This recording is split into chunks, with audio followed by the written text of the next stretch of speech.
so let us begin with our thoughts on UFC 294. And I have a lot. I have a lot of thoughts. In case you haven't heard, Islam Makhachev is still the UFC lightweight champion. He defeated Alex Volkanovski in the first round in very impressive fashion. He won via TKO.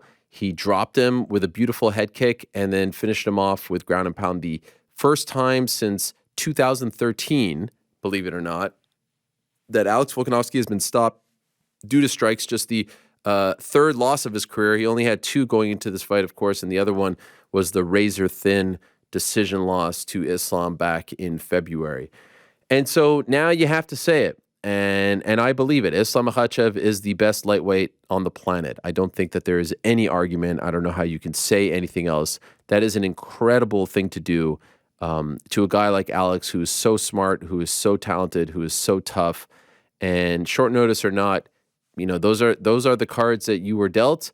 If you're Islam, you went out there, you proved your point, exclamation point, no controversy, didn't go to the judges. There's nothing that can be said. That's an incredible win. By far the most impressive win, in my opinion, of Islam's career. And he's obviously had a bunch at this point.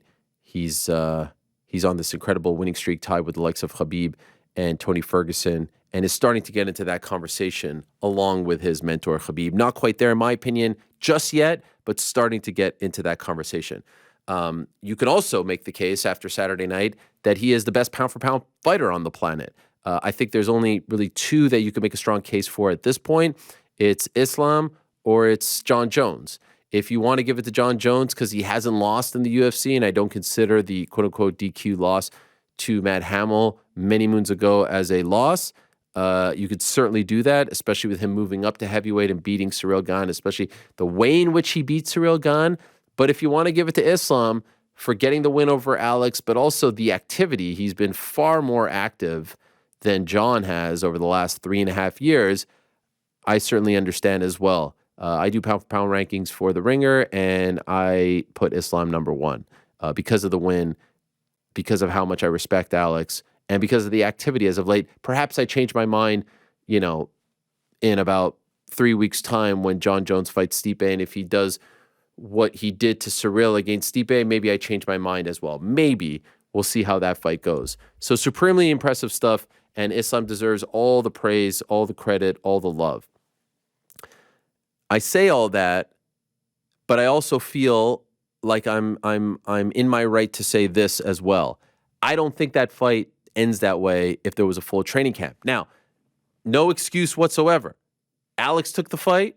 Maybe down the line he will regret taking this fight. And there's a conversation to be had as to whether or not this result will change the trajectory of his career, right? It's not just a loss, because you can make the case that after the fight in February, it was a loss, but a loss that felt like a win in the eyes of the public. And also, like, it just kind of gave him street cred, and it didn't really feel, it was like the closest thing to a moral victory that you could possibly get, right? Without actually getting the W and the belt. This is completely different, because not only is it a loss, it's also a knockout loss. That in itself physically can change the trajectory of your career. At his age, you get knocked out, you get beat up, it could change how you fight. Does it affect his next fight? I mean, we'll only know the answers to these questions 1, 2, 3 fights down the line. Does it affect when he returns? He says he wants to come back still in January against Ilia Topuria. I would say let's maybe learn from what Israel Adesanya just told us about maybe fighting too often. Don't want him to get burned out. Don't want him to come back too soon. Yes, I saw the clip of him saying that he was doing his head in. He was emotional. He wants to stay active. But that's coming from a guy who just fought in July. That was 3 months ago. If you didn't know any better, you would have thought his last fight was a year ago. It's unbelievable that he feels this way when his last fight was in July, and we're talking about a fight in 3 months, not in 6 months, not in 5 months. We're talking about a fight in 3 months.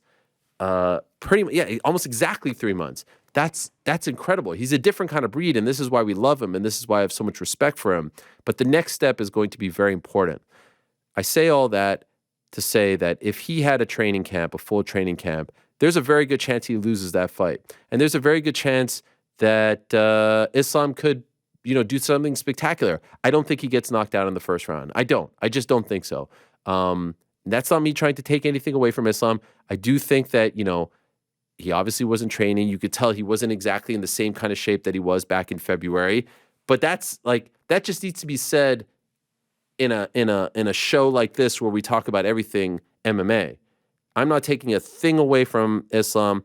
I don't think it would be fair to do that. He took the fight that was offered to him. He was ready to fight Charles. He was ready to fight Alex. He was ready to fight anyone. He didn't bat an eye. He went out there and won. I feel like I could say, I know someone's going to say, oh, you're hating, you're trying. No, I feel like you could still say, I don't think this fight goes the exact same way with a full training camp. But hey, that's the risk that Alex took, and he's going to have to live with that. And he's probably not going to get another crack at Islam ever again. And who knows if he gets another crack at the 155-pound belt. For now, he should focus on 145. Most importantly, he should focus on getting right, getting healthy, and continue his dominance at featherweight for as long as possible. That's just very impressive. It's shocking to see Alex knocked out like that. We've never seen him get truly beat up. We never see, you hardly even see him get rocked, for goodness sake. So to see him out bleeding on the ground, that photo of Islam walking away from him, doing the I think we have the photo, and Alex in the background. Yeah, that's iconic stuff. If Islam's the kind of guy to blow up photos and put them in his home or gym or office, whatever, that's one. That's the most impressive one. To do that to Alex Volkanovski is nothing short of amazing, short notice or not. That's shocking. Seeing that is shocking because we've just never seen Alex in that state before. And so I do wonder, does this change the trajectory of his career? Does he rebound? Is he able to rebound? Is he able to let it roll off his back and get back on the horse and continue to dominate at 145? We'll see. But coming off a knockout loss as a champion is rare stuff, right? Because usually you will have lost the belt. This is unique because he moved up to 155. Now you got to fight a killer like Ilia Topuria, potentially in 3 months' time. This could change things. So it was a very, very big risk. He rolled the dice. He bet on himself. It unfortunately didn't work out. We know what's next for Alex Volkanovski. We know it's Ilia Topuria. I hope, and he's surrounded by great people who I think are some of the best minds in the game. His manager, Ash, his head coach, Joe, his other coach, Eugene, his training partners, his teammates. They are as tight of a unit that we have in this sport. And so I hope that they make the right choice by determining when's the right time to come back. If January is too soon, wait. Go to February, go to March. The next move is going to be crucial because it's one thing to lose that lightweight, title fight when you're the featherweight champion. You lose that featherweight title. Now this is truly heartbreaking stuff. So I'm really curious, and I feel like we just witnessed Izzy coming back too soon, and I don't want the same thing to happen to Alex. Hearing him get so emotional about being off for just a couple of months is a little bit alarming. I know he's been through a lot, new child, surgery, all that stuff and more, but I want him to be very smart about when he comes back. The more interesting question right now is, who does Islam fight next? I put out a poll on Saturday night. Last I checked on Sunday, it had 35,000 votes, and Charles Oliveira was winning by 2%. For the longest time, it was 50-50. I've never had a poll that's down the line 50-50. Never had a poll like that with that many votes. Obviously, in the first 10 seconds, it's 50-50 or it's 100-0. But this far into it, never had a poll that was that close. Oliveira by 2%. So it's essentially 50-50. 51% to 49%. Oliveira, Justin Gaethje. There's no real right answer here. I can see a case being made for both. Charles Oliveira, former champion, had the fight, freak injury, freak accident, got a cut, last day of training before he's about to fly out to Abu Dhabi. Are you going to give it to him to right the wrong of the injury? Sounded like Dana White was leaning towards it, but it was nothing definitive. And sometimes these things get twisted and taken out of context. I didn't feel like it was a definitive yes. And he doesn't have to make that call right now. Oliveira, very popular. I think people would like to see him, get this opportunity. But important to remember, he did fight Islam last year. It was pretty one-sided. He's only fought once since. So that's the case for Charles Oliveira. Then you have Justin Gaethje, who's 0-2 in title fights, but is coming off a knockout win over Dustin Poirier, which is supremely impressive. Prior to that, a win over Rafael Fiziev, also impressive, close fight. And he has never fought Islam before. So one guy has lost him, one guy has never fought him before. One guy has, an 0-2 record in title fights. This would be his third crack at a belt. Another guy's a former champion who had the, opportunity to fight again for the belt, but it was taken away because of a cut. If you're doing a pros and cons thing, it is as tough a call as possible. Neither decision would make me say, "Oh my God, this is a horrible call." I could see the call being made for both. If you made me make a pick, you have to pick something right now. You got to make a call. I lean towards Justin only because the win over Dustin Poirier was super impressive, and I think a win over Poirier is more impressive than a win over Beneil Dariush, just in my opinion, especially the way in which he did it. B, he's never fought Islam before. Charles did get the title shot. They gave it to him. I know it wasn't his fault, but you got injured, so you had to remove yourself from the fight. Again, it's hard for me to argue one way or the other. If I have to make a call, I say they lean towards Justin, but I could totally see them going towards Charles, and I'll be very happy if Charles gets that opportunity again. It's a really tough one. I would think Islam would probably rather Justin just because it's a fresh matchup, and he had to rematch Volk, and maybe he wants something new to think about. And obviously, Khabib had great success against Justin Gaethje as well. I think Charles has the better chance and is the tougher fight, even though the first fight didn't go his way at all. I think he just has the skill set that might give Islam more trouble than Justin. But again, Justin is an absolute buzzsaw, and what he did against Dustin was super duper impressive. I'll get the guys' thoughts on that in a moment, but it's going to be really interesting to see where they go from here. I see some people saying have him go up to 170. That is hogwash. First of all, if Colby wins, makes no sense. And second of all, if Leon wins, he hasn't defended the belt enough. He's only defended it twice, and it was against the same guy. He just won the belt last October. So to have him go up to 170, no. And I know Volk just did it twice, but he's been the 145-pound champion for a lot longer, and there were less. He was lapping the division. He was being way more active than the rest of the division.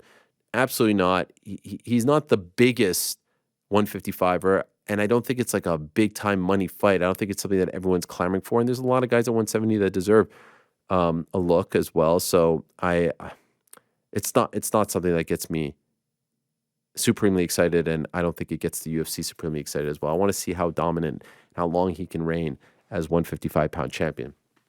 So those are some immediate thoughts as far as the main event is concerned. And then you get to the co-main event, and what a scene this was. This was fascinating. I was so confident that Khamzat Chimaev would just steamroll right through Kamaru Usman. I just thought Khamzat, too big, too strong, too young, too fresh, had not fought since September of last year. And he's going up against Kamaru Usman, who's taking this fight on 11 days' notice. There's some rumors about his knee. He's obviously getting up there in age. Of a somewhat uninspired last fight against Leon Edwards back in March in the title fight. Is he going to be able to take him down? No. Will he have maybe success with takedown defense? Sure. But is he going to outstrike Khamzat? Does he have the power? How is this going to happen? And honestly, in the first round, it looked like, oh yeah, he's going to win via first round, either TKO or submission, and Khamzat will be well on his way. I mean, no one gave Kamaru Usman that memo, because in the second round, it was vintage Kamaru Usman and then some. He looked fantastic in the second round. He won that second round fair and square. And I was like, holy shit, we're going into the third round here. Now, the first round could have been a 10-8. As I'm watching it, in the end, all the judges gave it to Khamzat 10-8. Duration, dominance, yes, not really damage, but I could see it. It was very one-sided. No issues with that. So I'm thinking in my mind, all right, Usman can either win this fight or at the very least draw, and that to me is a victory. 11 days notice against Khamzat, undefeated, sensation, buzzsaw, wow. And in the first couple minutes of the third round, it looked like he was actually en route to winning. Couldn't believe it. I was blown away by Usman. I mean, it's one of the most impressive things that I've seen by Kamaru Usman, and this is a guy who was, a welterweight champion. Couldn't believe that he was standing toe-to-toe there, and I know there were the takedowns and all that stuff. This dude took the fight on 11 days' notice and went in there and made Khamzat look very human in the third round.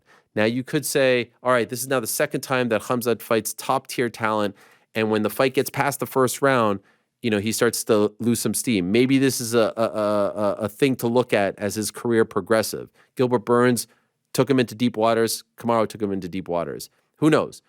He alluded to the fact that he broke his hand, potentially. We've yet to get some clarity on that. That could obviously be a big thing as well. But for Kamaru Usman to go in there on 11 days' notice and do that against Khamzat Chimaev was supremely impressive. In the end, I gave the third round to Chimaev. And I see some people out there who are even giving the third round to Usman, but I gave it to Chimaev. And so that means he wins fair and square. But that was super close to being a draw. And if you didn't think the first round was a 10-8 for whatever reason, then, super close to Usman winning. That, he was the story of the fight. Kamaru Usman was the story of the fight. I really did not think that he was going to do that. I was not giving him any chance. In fact, I had to do a parlay, and I couldn't have gotten it any more wrong. In fact, I will say, I have the great honor of saying that I went 0 for 3 in my parlay. I said co-main event wouldn't go the distance, main event would go the distance, and the Bills would win. And thank you, Joe, for not bringing that up, that the Bills lost to the sad sack New England Patriots. It was a very depressing. He did. Oh, he did? Not to me. Well, he knew better. Well, I appreciate that. 0 for 3. I mean, that is amazing. Why do you think I don't want to be part of the parlay? Boys, pals, I'm an embarrassment. Anyway, I did not think. Well, yeah, no. We only say positive things around here. Thank you. I appreciate that. I did not think that he was going to go the distance. I didn't think that he was going to win. I didn't think that it would be that close. I was blown away. And after seeing that performance, and it's seeing the landscape and seeing the way that they were leaning, even though Khamzat himself didn't say it, but it seemed like the broadcast was certainly pushing this. If I'm Dricus du Plessis, I am pissed off. Why should Khamzat get a title shot over him? Dricus du Plessis just beat Robert Whittaker, the former middleweight champion. Dricus du Plessis has been active as a middleweight, beating top guys like Darren Till, like Derek Brunson, like Robert Whittaker, undefeated in the UFC as a middleweight. And Khamzat fights once in the past year against a welterweight. I don't know. I would love to see him get one more, and it seems like they're going to go in that direction. And maybe Dricus is still being punished for the,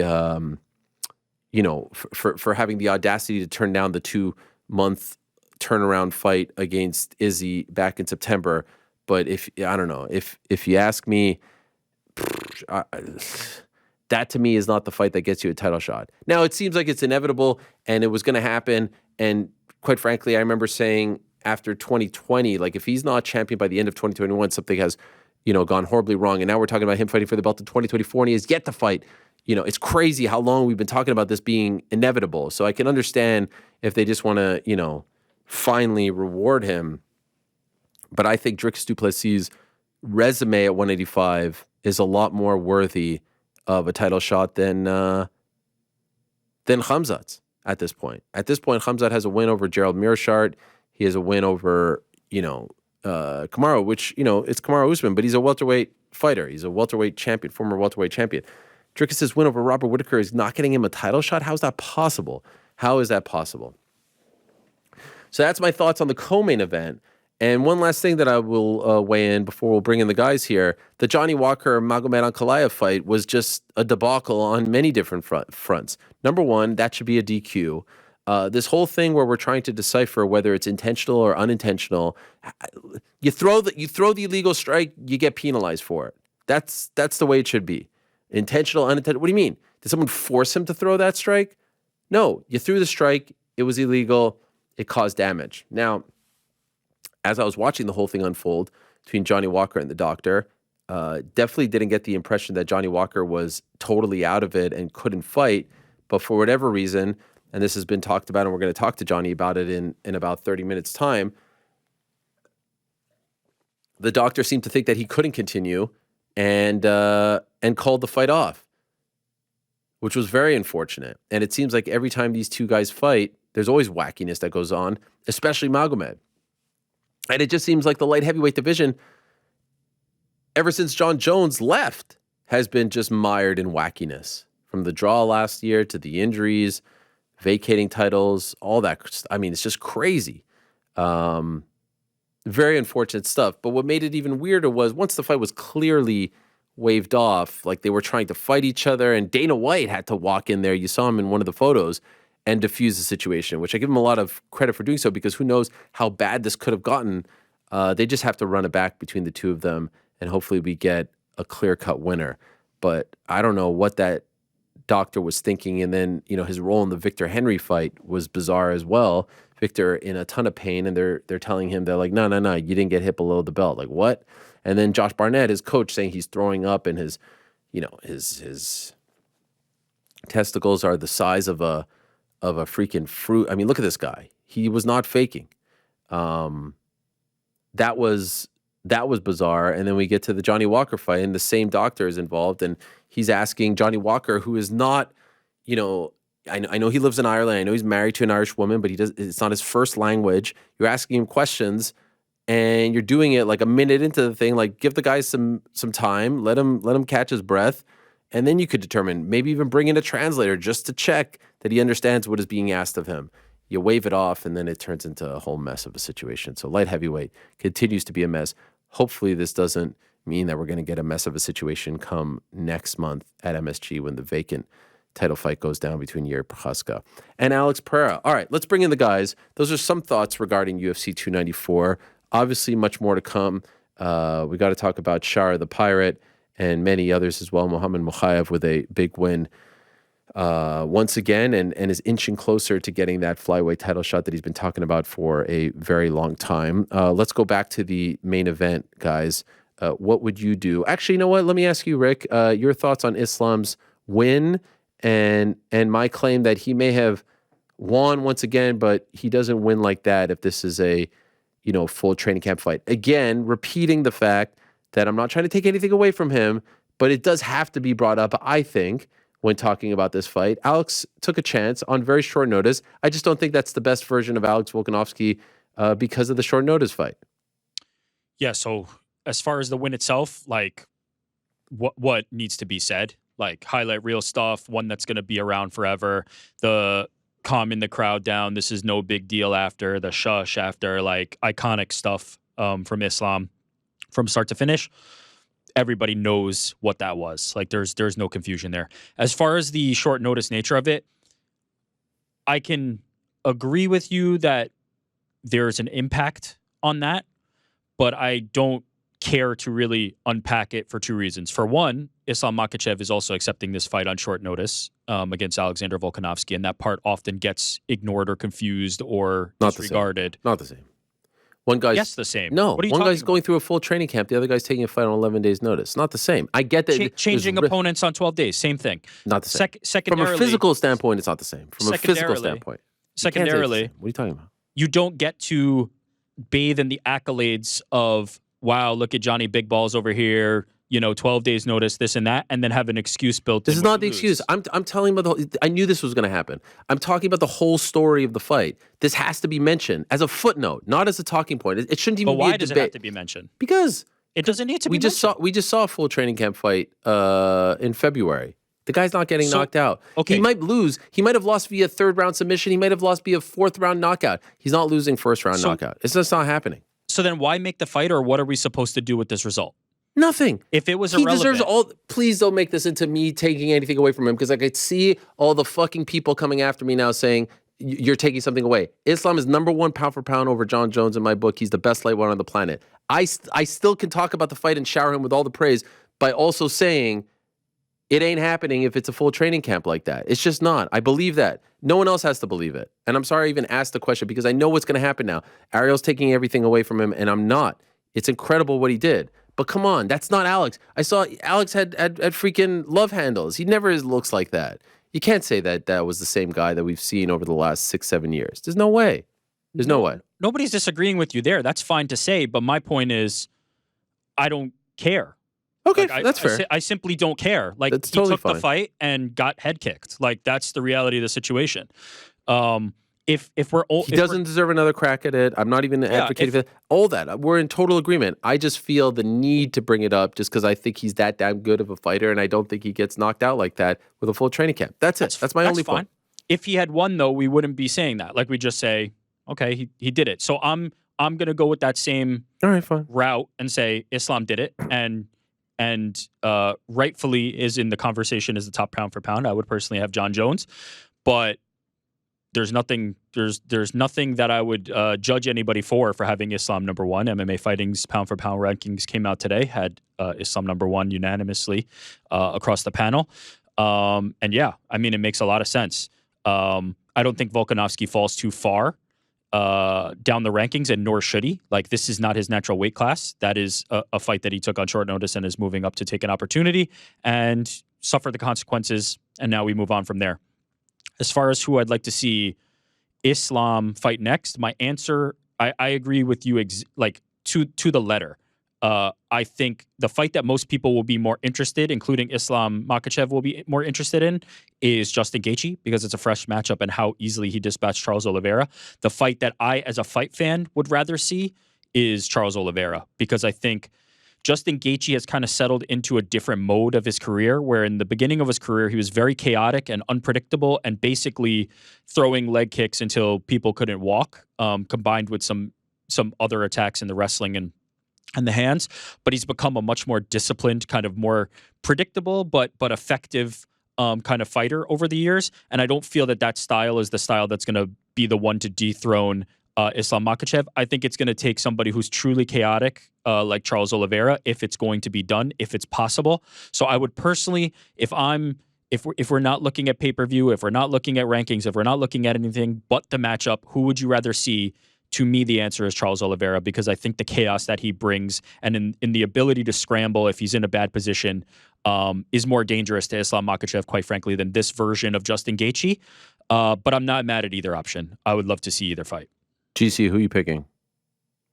Yeah, I mean, half of me says Charles Oliveira had the fight booked, Right. so I don't see why he'd lose this shot because of an injury. The other half of me likes the Gaethje fight because it is a fresh matchup. We already saw Islam Charles last year. The result was, one-sided. He finished them. Who says it's going to be any different? I see what Rick is saying about the chaos that Charles Oliveira brings, but I do like the idea of a fresh matchup and the storyline behind it. I mean, Gaethje obviously fought Khabib and was unsuccessful, and now he gets a shot at his protege. So I like the storyline there and the success that he's been having lately. I mean, knocking out Dustin Poirier like that is something most people don't do. Going toe-to-toe with Rafael Fiziev and coming out the winner was super impressive as well. So it feels like this is the last go for Gaethje at getting gold. So I like that. But as you guys have both said, either of them makes sense. Whoever they book is, a tough one. is fine, and I'll be excited with both. I mean, your poll, 47,000 votes or something, and it was like 50.3% for Charles. So I think whoever we get is You know what I would like in a Good. situation I'll like be this? excited. I would like them to ask Islam.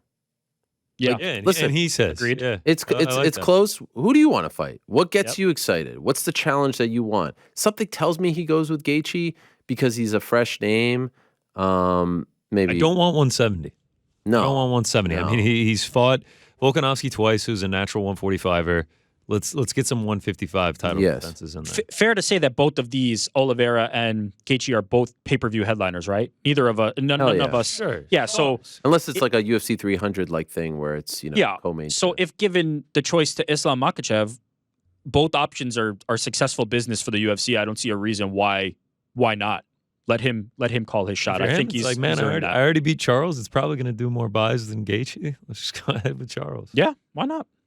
I think he would choose Gaethje, actually, just based on the tenor that he had and the tone he had in the post-fight press conference. It seemed like he kind of feels like, I beat him so easily. Do we really necessarily need to run this I mean, again? that was my feeling Fair about point. the quick rematch here. Yeah, I was about to say. It was a 1 year later fight, and he had won one fight in between then, and I just didn't. It felt like he was getting the title shot because there was really no one else. You know what was weird about the And he's a buildup? star, massive star. And sure, absolutely, but usually you have to win like 2-3 after a loss like that. If it was a razor thin decision loss, then you get to run it back like Volka.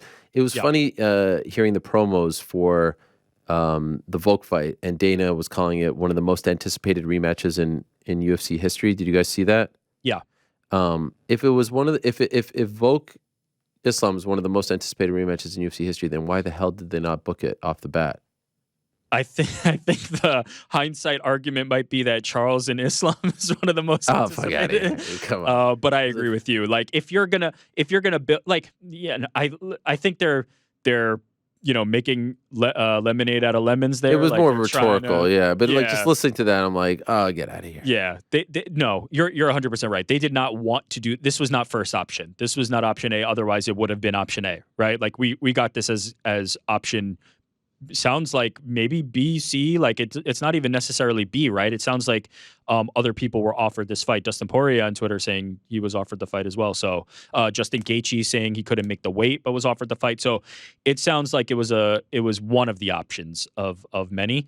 But a great one. Like two top 3 pound for pound guys, no matter how you slice it, is always a good fight. Loser of the sweepstakes fights Mateusz Gamrot. Man, I was just thinking, what are we doing with Gamrot? I mean, he went out there, he weighed in. well, Backup fighter that wasn't really the backup fighter. if it's Volk, no, right? Like I'd rather see Volk at 45. Wait, sorry, Charles. Yeah. We're talking about Yeah, Charles yeah. and Charles and Gaethje. Yeah, I guess. I mean, man, you know who really gets Fiziev is on the Well, his the knee short is all end of messed the. up. I know the short end of the stick on this I one. mean, he's on the outside Ugh, looking. that in sucks.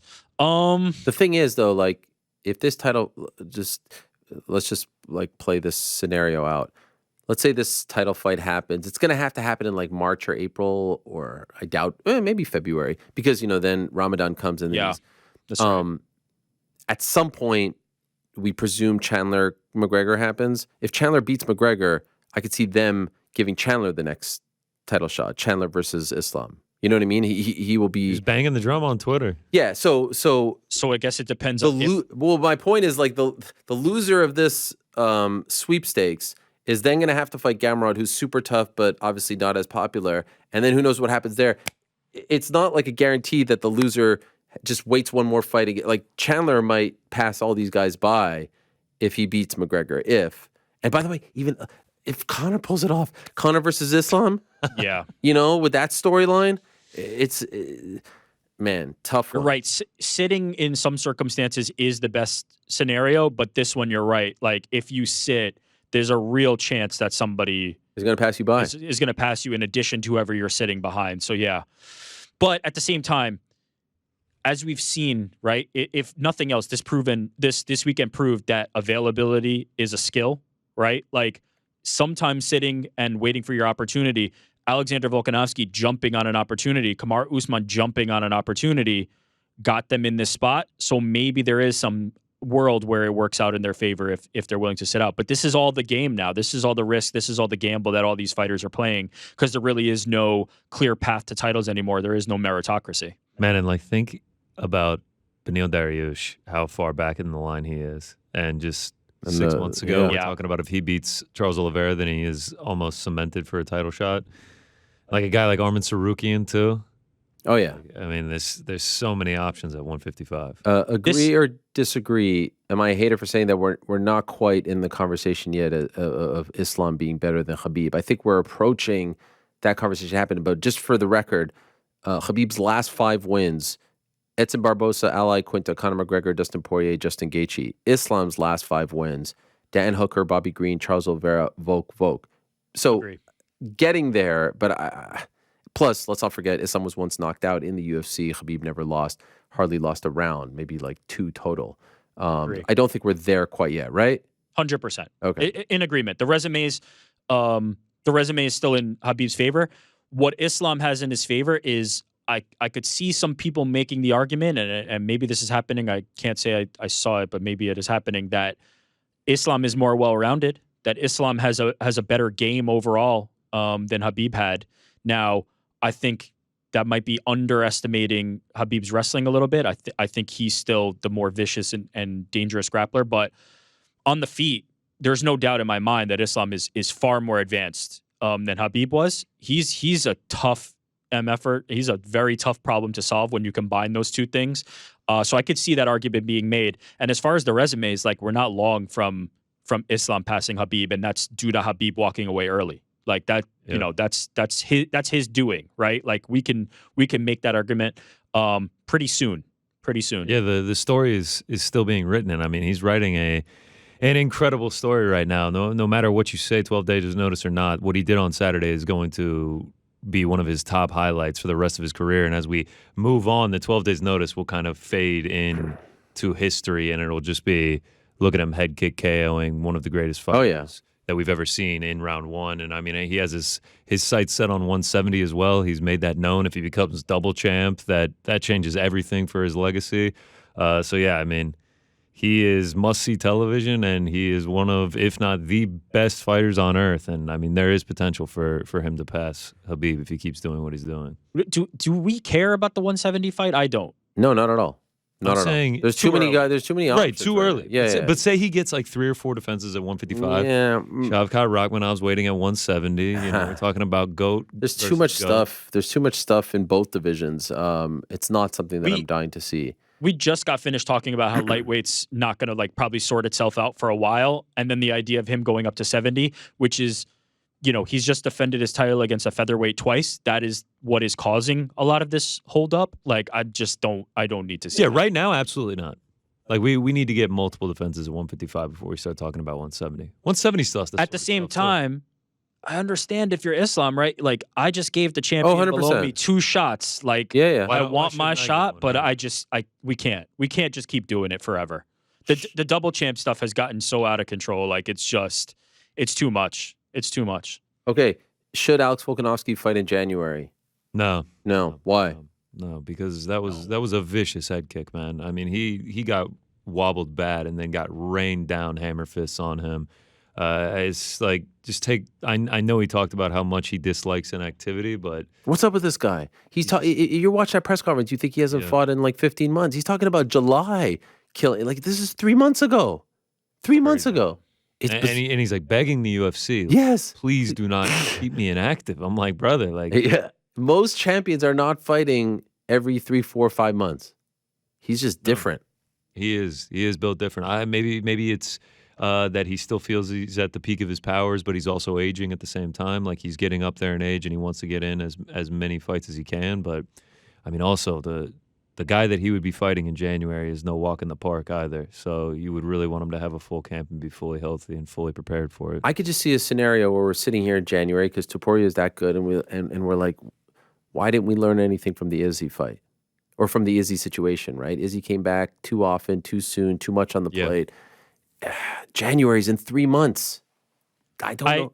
I hope the team around him will prevent this from happening. I don't. Man, they're different too. Like I don't know. You said it would be heartbreaking. Like, if, like, say Volk went out there, fought Topuria in January, and you know he did get finished. Like, that would be heartbreaking to watch. To go from like just dominant defense after dominant defense after dominant defense. Yeah. Super close fight with Islam too. But this, and then there's potential in January. There is a world. There's also a very distinct possibility. There's also a world where he comes back in January and absolutely blanks Ilia Topuria. Like, that is not out of the question. Of course, he's unbelievable. But then there's a world. My point is, I don't want to see it. I don't need to see it. That fight can wait. It can wait till February. It can wait till March. It can wait till April. Whenever you guys want to do it, let's wait a little bit though. I mean, that is 3 months away. There's no need for it. Less than 3 months away. The tough part is, obviously, we're putting ourselves in the mindset of people that are concerned for him and things like that. He just got done expressing how difficult it is for him mentally to not have that fight to prepare for not be in camp. It's very hard to walk that line of saying, hey, we don't want him to be in there for health purposes, for him to have time to rest and recover, and then for him to have just told us, if I'm not thinking about fighting, if I don't have a fight booked, if I'm not in camp, then I'm in a worse spot. It's a very difficult kind of thing to unpack, especially for somebody as relentlessly motivated as Alexander Volkanovski. Like, there is no easy answer here. I saw Izzy just got some golf clubs. Maybe get some sticks for Volk, pick up golf, a nice little hobby in the off season. What's concerning is that he feels like 3 months is a long time. Like he needs to. I mean, it's sort of like a drug for them, right? We hear this from fighters, and he's at the top of the game. It's amazing to see some fighters pick up a belt, pick up a big win, and want to sit on that for so long, and he just wants to get right back on the horse. Like, that's the first thing that's out of his mouth in the post-fight interview in the cage. Please, please don't keep me on the sidelines for too long. Here he is fighting 3 months later and has a potential other fight in 3 months' time. That's why I bring up, like, I wonder how this is going to change the trajectory of his career, his fighting career, right? Will we look back on this result, this finish, as the moment where the dominance started to shed, it started to all crack, and people started to catch up to him? Because, Volkanovski isn't, he's in his mid-30s. I believe he's 35. Let me get that 100% correct here. But, yeah, he's 35. He just turned 35. Solid, but back into 35 is when things start to go awry. So, yeah, going to be really interesting to see if he fights on that card in January, and if not, who. If you ask me to predict right now, I think that this will be more similar to Max versus Dustin at 55, where Volk will regain his stride pretty easily and quickly. You want Max Taporia? Did I see you tweeting about that? Oh yeah, I want that. What is an interim title fight? Why not? Sure. Sit out for a bit and let Max and Ilya. And then you're faced with a situation with Max potentially winning, Max and then you're doing That's it. fine. No, I'm just saying. Do it. I mean, the third one wasn't very close. I But. get it. I truly get it. I don't want to be a broken record on this. Ilya Taporia is a fresh contender and a challenge for Alexander Volkanovski. He has dispatched of many, many other challenges. There's not a lot for him there. But if Ilya Taporia cannot beat Max Holloway, I get it. But he's that's not the contender. He's not the contender that was going to beat Alexander I get that, but it doesn't work. Like, yeah, that's MMA. There's MMA math involved. nah, but it's no. It's like Sean O'Malley didn't have to beat Corey and Murat. Everyone gets to play by a different set of rules, so it's not necessarily fair to make Taporia beat Max Hall. I get what you're trying to say. Why but, not? It's not fair to Max either. It's not fair to Max if Max has to just be in this division and never get an opportunity at the title and never face the top guys. I don't mind. I'm just bringing. You're playing devil's advocate. No, not even that. I'm just saying, if you book him in an interim title fight, then you can't deny him if he beats Taporia. Oh, another Max, crack. you're saying. Yeah. Give it to him. Give it to him, in my opinion. Yeah, well, it's fine. It's fine. Let them all get paid. Can we talk about the middleweight division?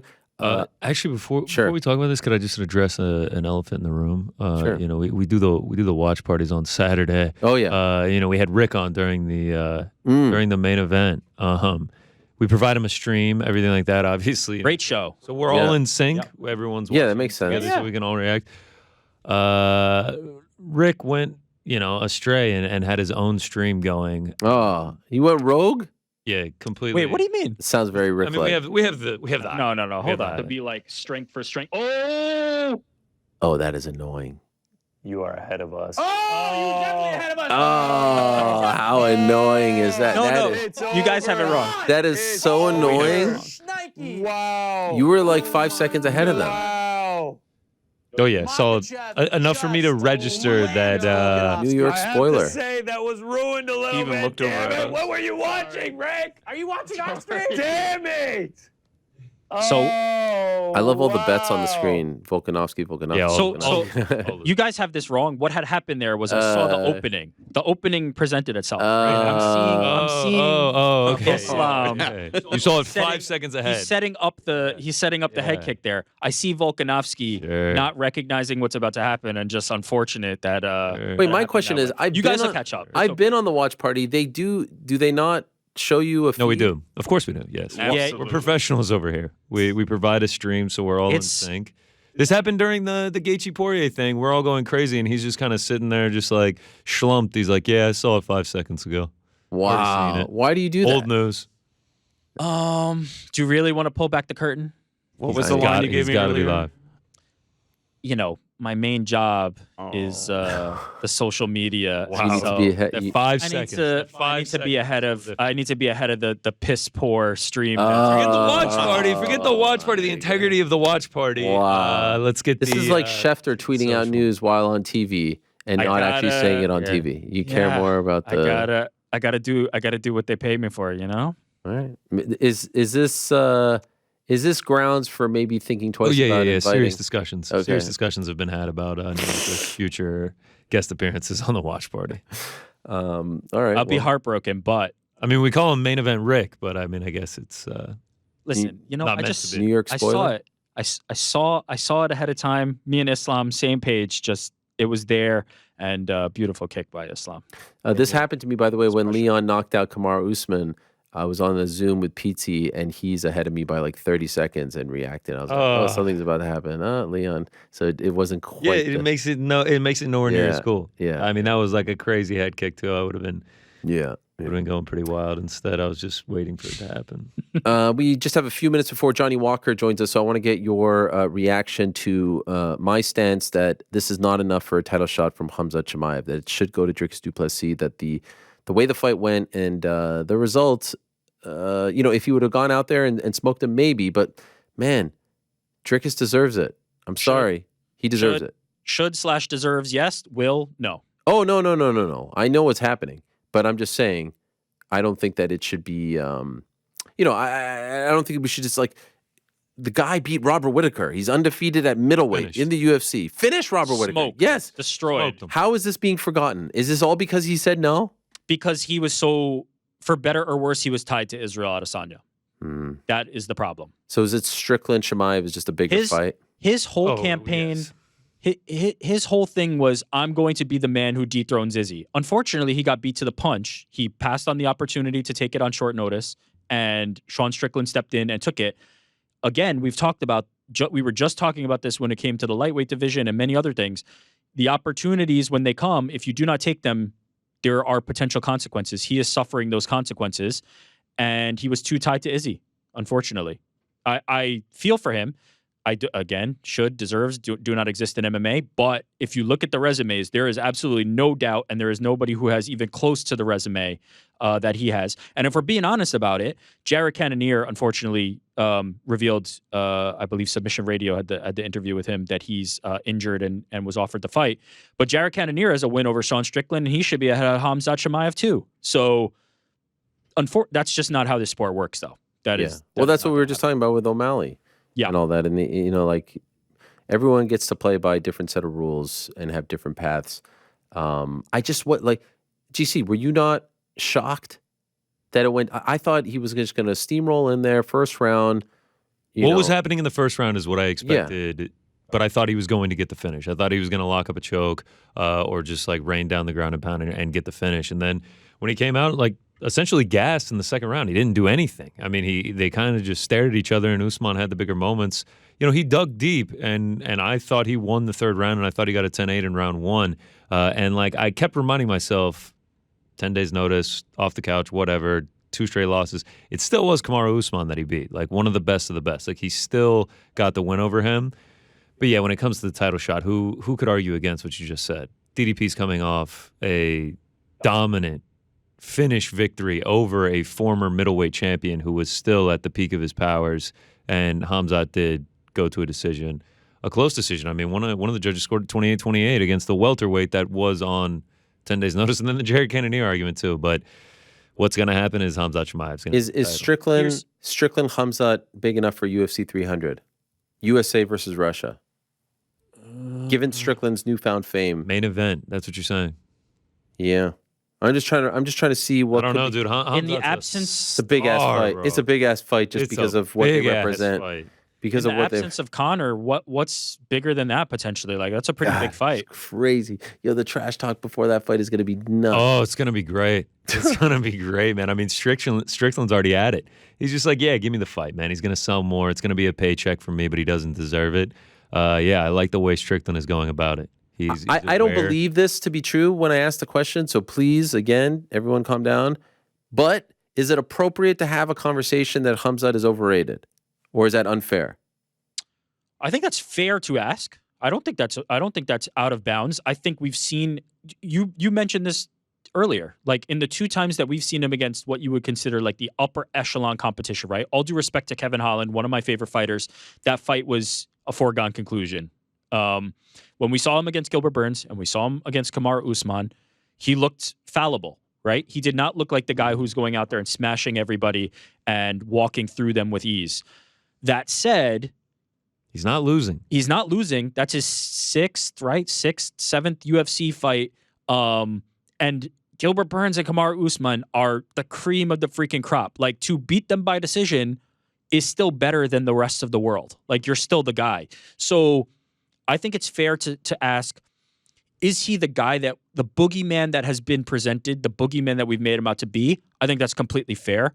But are we grading him on a different scale than everybody else? I'd say probably yeah, too. Like, it seems like he's being graded against something that might be unfair to him. I have another hot take. That fight goes 5 rounds. I think Usman wins. I think Yeah, so, the too. cardio didn't seem to be, one of the strong suits of Khamzat. Crazy, in that right? fight. That's crazy, man. Who's been taking this fight on 11 days' notice, up a weight class. I know Khamzat has fought at 172, but Did I read correctly that Kamaru was offered 5 rounds? I felt I read that somewhere, but maybe I'm... That I don't know. The other thing, like, it will go underrepresented because Usman is the one stepping in on short notice. Khamzat hasn't fought since last September. And that fight was against Kevin Holland on short notice, which was the switch with Nate Diaz after he missed weight. His last real, like, competitive fighting opportunity was against Gilbert Burns, which I believe was in April of last year. yeah. Like, that matters. Like, that matters a lot. The dude has not been in the cage. And I think that will kind of get, like, pushed aside, and people will look for an opportunity to kind of say how bad Khamzat looked. But if you can beat Kamaru Usman on short notice, I'm gonna Got 4 give him credit for that. too. Got 4 takedowns, and he was very close to locking that choke in round Yeah. 1. Had he done that, then this is a whole different conversation. So, like, there were still impressive moments from him. But to circle back, I don't think that what you're asking is unfair at all. Is the ceiling lower than we thought for Khamzat Chimaev is a real question might that be a I good think can be discussion. asked. Yes, is the ceiling lower than expected? I like that. Thanks for watching. We appreciate it very much. Hey, if you like this video, give us the old thumbs up. Subscribe as well. You could get many more of these videos on the channel, so please do that. We would love you forever if you did so.